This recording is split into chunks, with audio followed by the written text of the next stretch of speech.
এই যে বিচার প্রক্রিয়া, গুমের বিচার প্রক্রিয়ার ক্ষেত্রেও তারা তাদের সহযোগিতা করছেন, আইনের প্রতি তাদের শ্রদ্ধা দেখিয়েছেন, এটাও আমরা এই আজকের এই সময়ে আমরা উল্লেখ করতে চাই। আদালত বলেছেন যে আবেদন থাকলে আপনারা রেজিস্ট্রার অফিসে আইন অনুযায়ী দাখিল করবেন, পরবর্তী তারিখে যদি কোনো আবেদন থাকে তখন সেটা তারা শুনানি। কোনো আবেদনই আজকে দাখিল হয়নি, তারা মৌখিকভাবে আসামিদের সাথে কথা বলার বা প্রিভিলেজ কমিউনিকেশনের জন্য আবেদন করেছিলেন, আদালত সেটা মঞ্জুর করেছেন। বাকি যে সমস্ত আবেদন তারা ফাইল করার কথা সেটা যথাযথ প্রক্রিয়ায় ওনারা দাখিল করবেন, করলে তখন প্রক্রিয়া অনুযায়ী সেটা শুনানি। তাদেরকে কাস্টডিতে প্রেরণের নির্দেশ দেওয়া হয়েছে।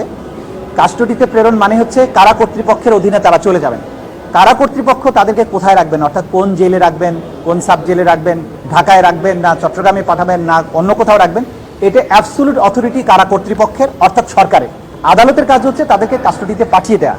কাস্টডিটা মেনটেন করেন রাষ্ট্র বা স্বরাষ্ট্র মন্ত্রণালয় অথবা মোর স্পেসিফিক্যালি কারা অধিদপ্তর। সুতরাং কারা কর্তৃপক্ষ তাদেরকে কোন কারাগারে রাখবেন সেটা তারাই নির্ধারণ করবে।